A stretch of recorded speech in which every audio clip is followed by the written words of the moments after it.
Olá, queridos alunos da EJA Sétima Etapa, sejam bem-vindos a mais um Momento de Língua Portuguesa.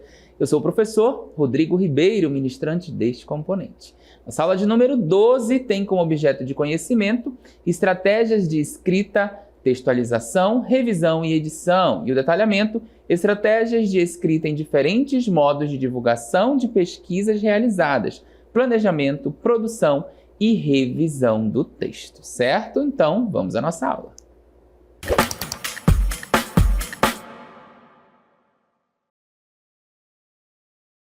Então, vamos falar sobre textos científicos.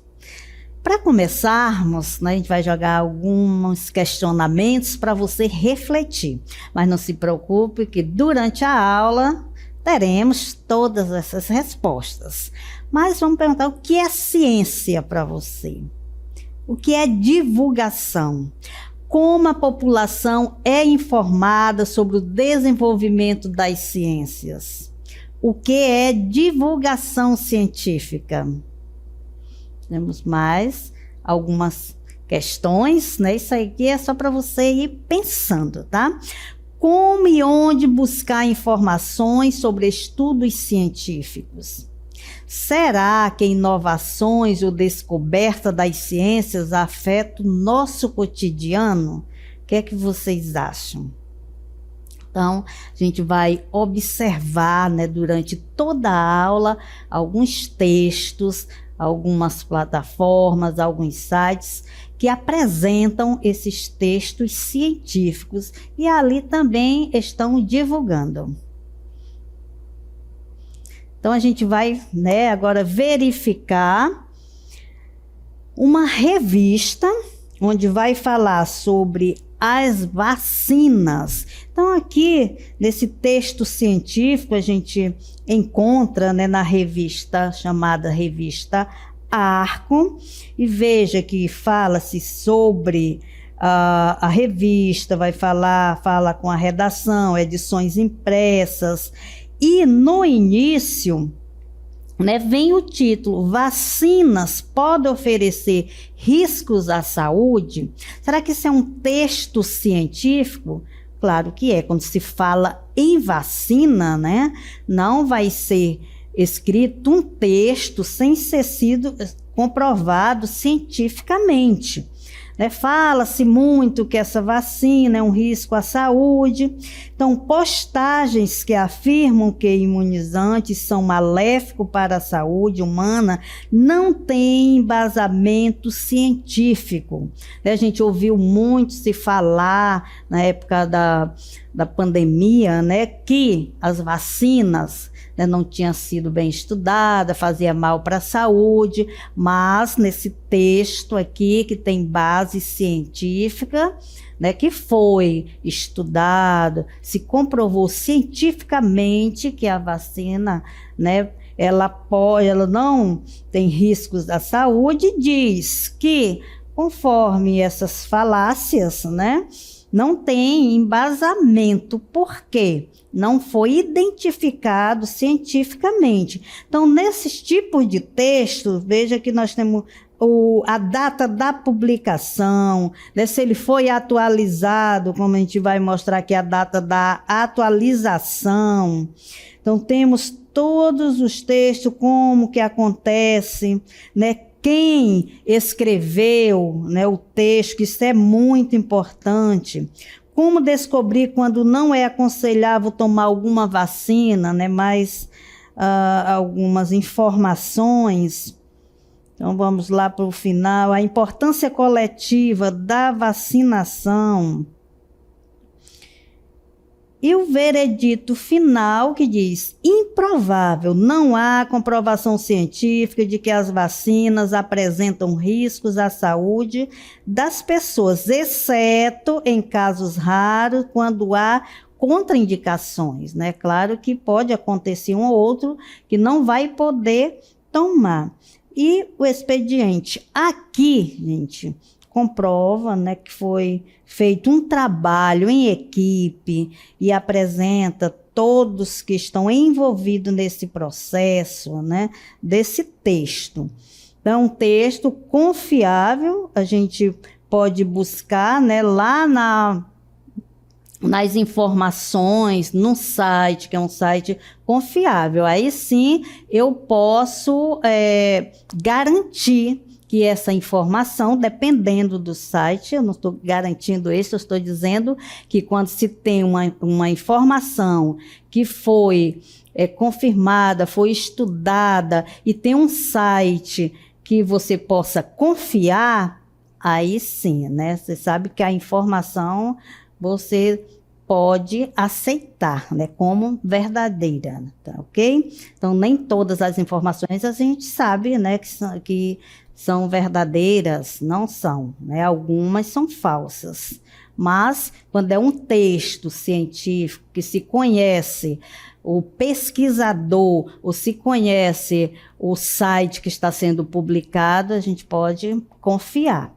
Então, os textos de divulgação científica, eles são aqueles que têm o objetivo de tornar público o conhecimento produzido por diferentes segmentos da sociedade que, por meio da pesquisa, produzem ciência.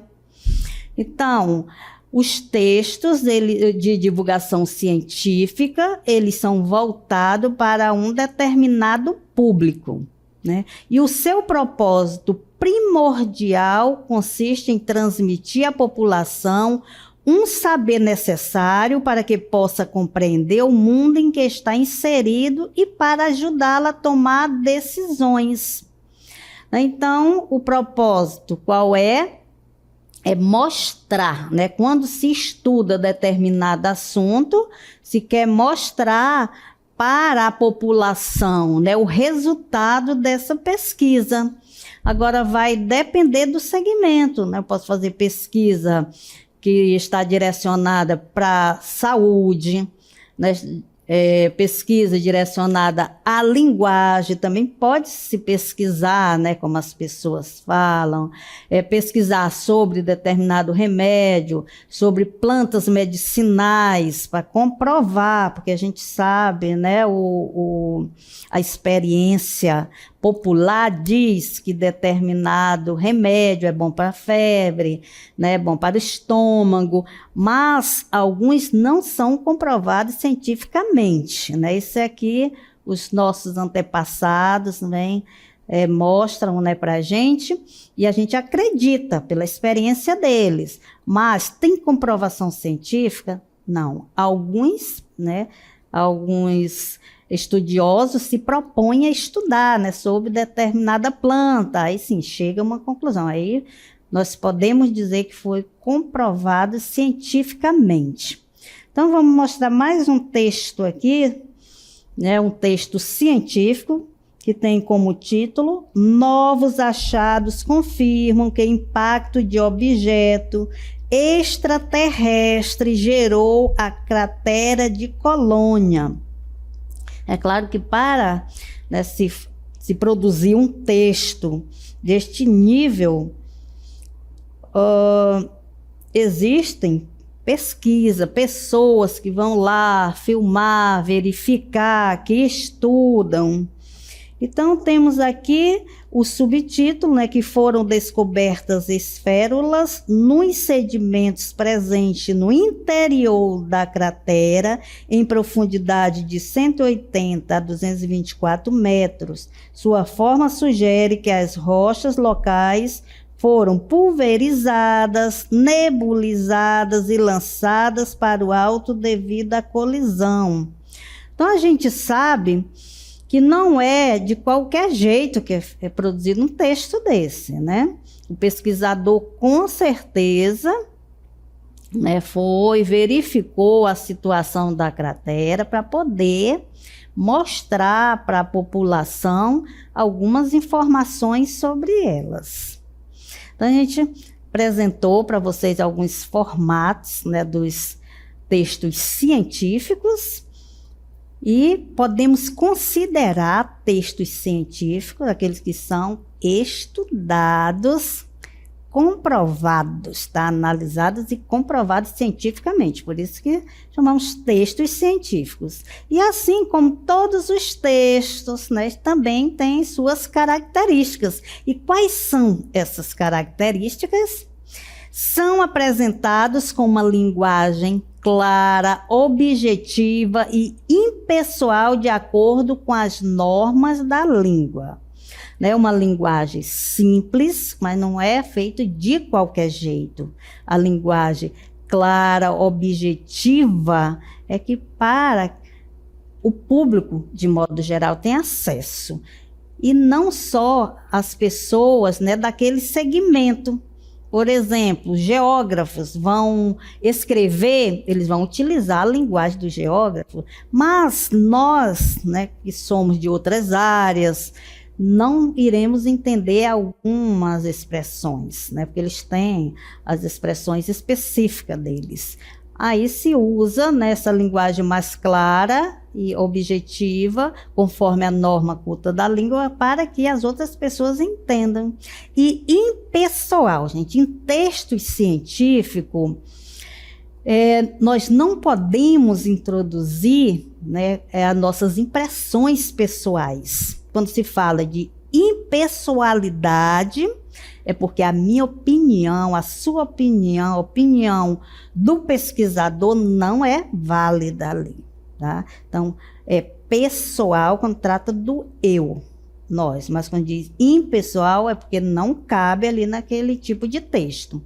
São evitadas expressões populares, a linguagem coloquial, gírias e figuras de linguagem com uma redundância e ambiguidade. Então, vamos lá. São evitadas expressões populares, aquelas expressões, né, que a gente aprende, como quem não tem cão, caça com gato. Às vezes a gente não fala essas expressões assim, eu não vou utilizar lá, né, porque tem gente que desconhece. Por isso, a importância de utilizar a norma culta da língua, né, que todo mundo vai compreender. A linguagem coloquial ou gírias, aquela que eu falo no dia a dia, olá, cara, isso sim, eu não posso escrever em textos científicos, né? Figuras de linguagem. As figuras de linguagem, geralmente, elas não estão presentes, né, nos textos não literários. Os textos literários é que são muito utilizados, essas figuras de linguagem. Por exemplo, eu não posso usar a metáfora, né, que geralmente a gente usa nos textos literários, a hipérbole, que é aquele exagero. Olha, já pensou no texto científico? Eu já escrevi aqui 1000 vezes sobre isso e você não compreendeu 1000 vezes, né? Um exagero que corresponde a uma figura de linguagem. Então, devemos, né, evitar também a redundância, né? Que a redundância você falar mais de uma vez a mesma coisa, se você deixar bem claro, né, ou na sua leitura ela estiver bem clara, né, não há necessidade de ficar, né, falando várias vezes o mesmo assunto, né? Evitar também a ambiguidade, porque a ambiguidade, um texto ambíguo é de difícil compreensão, porque ele vai dar margem para outras interpretações, né? Quando se fala que tem que ter uma linguagem clara e objetiva, né? Se tiver ambiguidade, não vai ter uma linguagem clara. Então, devemos evitar também, né, a ambiguidade. Presença de termos técnicos da área. É claro que para quem vai escrever, temos várias áreas, como eu já falei, tem a área da saúde, né?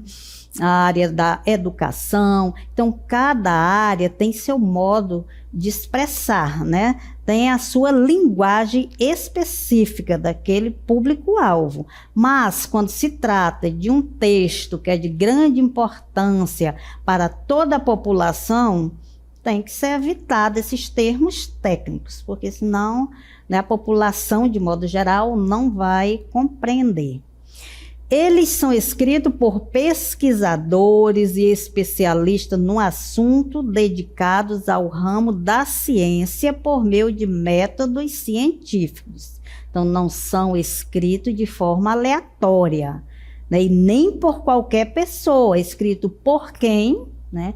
Pessoas que pesquisam, que vão em busca da informação, né? Também os especialistas naquela área. Mesmo sendo especialista, eles não vão pegar um texto do nada e começar a escrever, né? Eles vão procurar mais fontes, né, para dar mais informações e informações confiáveis.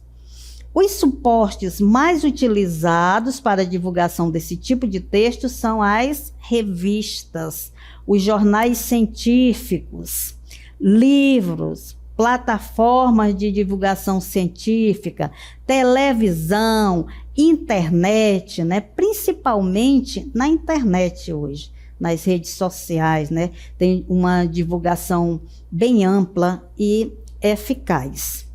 Só basta, né, saber onde você vai pesquisar determinada informação, né? Porque hoje nós sabemos que a internet ela é muito eficaz, mas também nós encontramos muitas desinformações. Então, a gente tem um exemplo aqui de revista, né, que nós chamamos de contexto de circulação, que por onde ela circula essas informações, esses textos científicos. Também não vai ser numa revista, por exemplo, de entretenimento, né? Tem que ser revistas especializadas. Então, geralmente, nessas revistas e principalmente, como nós já falamos, aqui nas redes sociais, nos sites.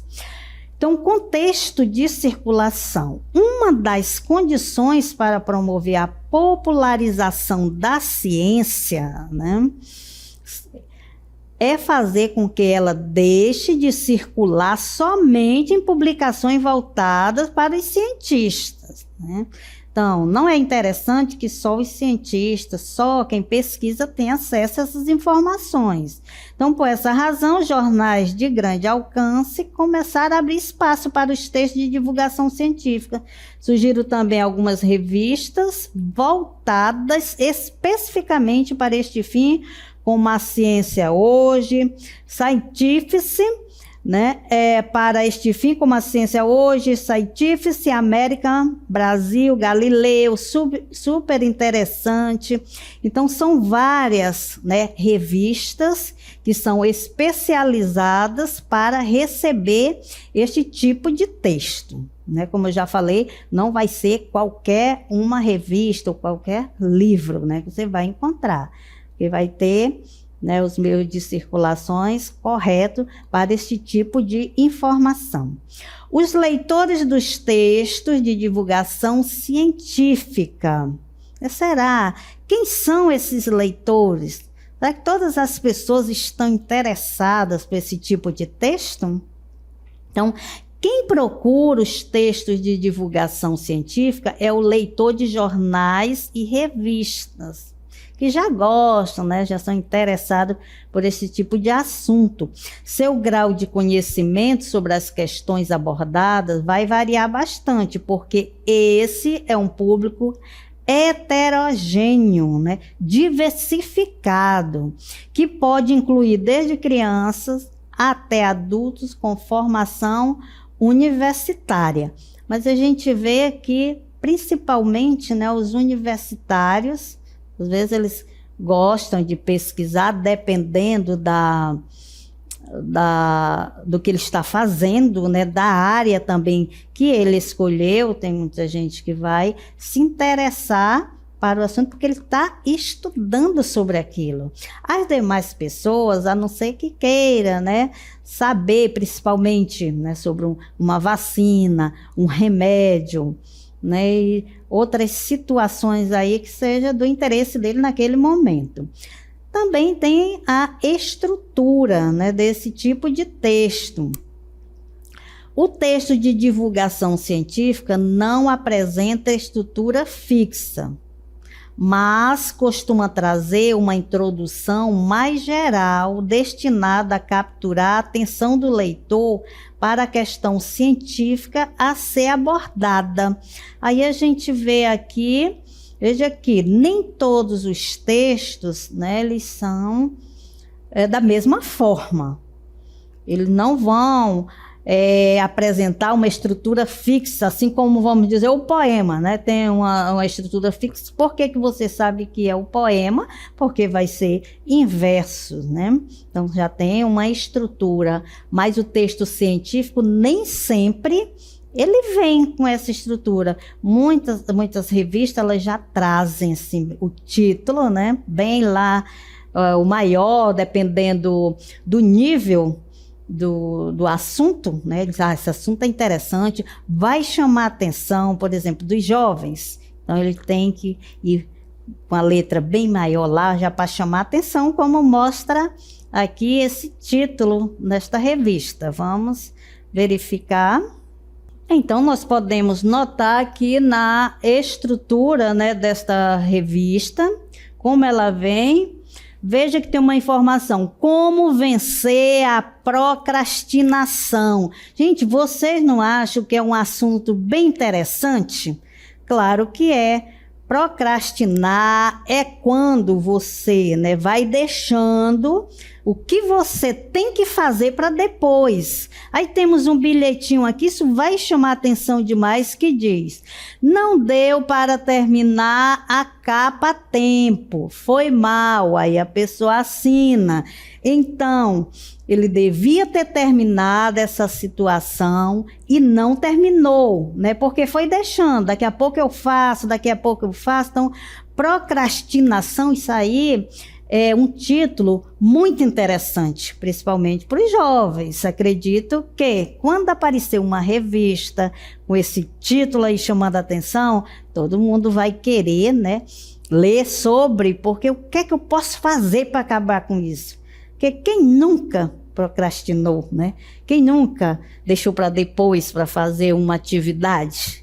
Então, é interessante essa pauta, essa temática para todos nós. Então, agora a gente vai, vocês, vão ouvir aí e também vão ler, um texto que vai exemplificar bem um texto científico, que se chama O Olhar de Deus e a Torneira que Pinga. Então, vão lendo, acompanhando e ouvindo, tá? Ou lendo só com o olhar. O Olhar de Deus e a Torneira que Pinga. No Egito faraônico dos tempos de Akenaton, segundo uma religião monoteísta, agora extinta, que adorava o sol, a luz era considerada o olhar de Deus. Naqueles tempos remotos, imaginava-se que a visão fosse uma espécie de emanação que partia do olho. A visão era parecida com um radar. Prolongava-se para fora do olho e tocava no objeto que estava sendo visto. O sol, sem o qual pouco mais do que as estrelas é visível, acariciava, iluminava e aquecia o Vale do Nilo. Dada a física da época e uma geração que cultuava o sol, fazia sentido descrever a luz como o olhar de Deus. 3.200 anos mais tarde, uma metáfora mais profunda, embora muito mais prosaica, nos propicia um melhor entendimento da luz. Parte do primeiro parágrafo do texto de Carl Sagan fala sobre o modo como os egípcios definiam a luz, 3.200 anos atrás, para introduzir a questão central tratada no artigo, a definição científica da luz. O autor encontra, assim, uma forma de despertar o interesse do leitor, ao mesmo tempo que dirige sua atenção para o foco do texto. Você está sentado na banheira e a torneira está pingando. A cada segundo, vamos supor, um pingo cai na banheira. Gera uma pequena onda que se espalha ao redor, formando um belo círculo perfeito. Quando atinge os lados da banheira, é refletida de volta. A onda refletida é mais fraca, e depois de uma ou mais reflexões, você não a consegue perceber mais. Novas ondas chegam à sua extremidade da banheira, cada uma gerada por outro pingo de água. O seu patinho de borracha balança para cima e para baixo sempre que nova frente de ondas passa por ele. Como é característico dos textos de divulgação científica, Sagan procura metáforas capazes de facilitar a compreensão dos leitores leigos. Neste caso, como precisará definir a luz como uma espécie de onda, encontra uma imagem capaz de ser reconhecida por qualquer um. As ondas criadas na superfície da água pelos pingos que caem da torneira de uma banheira. É isso aí. E a linguagem, né? Como podemos utilizar ou como ela vai chegar para você para fazer sua leitura. Então, a linguagem do texto de divulgação científica assume algumas características bem marcadas. Uma delas diz respeito ao grau de coloquialidade admitida em textos como esses, né? Então, como eu já disse, é uma linguagem clara, objetiva, né? Sem gírias, né? Sem expressões populares, sem ambiguidade, ao contrário do que acontece em muitos gêneros expositivos, nos quais se observa o uso mais formal da linguagem. Os textos de divulgação científica recorrem à linguagem coloquial como estratégia para aproximar o leitor dos tópicos abordados, né? Esse coloquial que existe aqui não é o coloquial que se fala na nossa casa, com os amigos no dia a dia, né? Um coloquial mais simples, né? Que chegue para todas as pessoas, que essas pessoas, com todos os níveis de linguagem, possa fazer a leitura. Dicas para escrever textos de divulgação científica. Lembre-se de seu público. Quem é esse público, né? Explique noções que podem parecer básicas, mas que não são necessariamente conhecidas pelo público geral. Vai ter algumas palavras que eu posso entender, mas eu tenho que pensar no outro, então eu tenho que explicar o máximo possível. Use analogias. O que é isso? Comparações com situações concretas, ajuda a aproximar conceitos teóricos ou abstratos da realidade do leitor. Fica mais simples, né, quando você faz esta comparação de um termo mais concreto. Use palavras, não use, né? Afinal, a gente está falando, não use palavras difíceis nem jargões. Evite termos técnicos que só afastam o leitor. Procure palavras semelhantes, mais simples. Sempre é possível explicar conceitos difíceis, né? Pegar um sinônimo de uma palavra, está muito difícil, não, vou usar um sinônimo para facilitar. E esses jargões sempre são aquelas expressões específicas daquele grupo, né? Os médicos, por exemplo, vão, né, falar jargões específicos lá do grupo deles. Os professores também têm o dele. Então, cada grupo social vai ter esses jargões específicos do seu grupo, da sua comunidade. Capriche na abertura. As linhas iniciais são fundamentais para prender a atenção do leitor. Conte parte de suas conclusões no início. Imagem forte, depoimentos de impacto, temas de interesse, analogia ou toques de humor podem ser usados para motivar a leitura do texto. Então, chamando a atenção, né? O título, assim, bem chamativo. Seja conciso. O espaço da revista e o tempo do leitor são preciosos. Procure dar informação essencial sem se apegar a detalhes, da forma mais concisa possível, ou seja, bem resumida, né? Então, aí você deve evitar, né, as coisas que vai se falar, vai fazer aquele rodeio para dizer uma coisa. Então, evitar esse tipo de coisa e ser bem claro, né? Ser bem resumido no que se vai falar e dizer, né? Falar o essencial, aquilo que é mais importante. Então, esta foi a nossa aula. Espero que vocês tenham compreendido e até a próxima.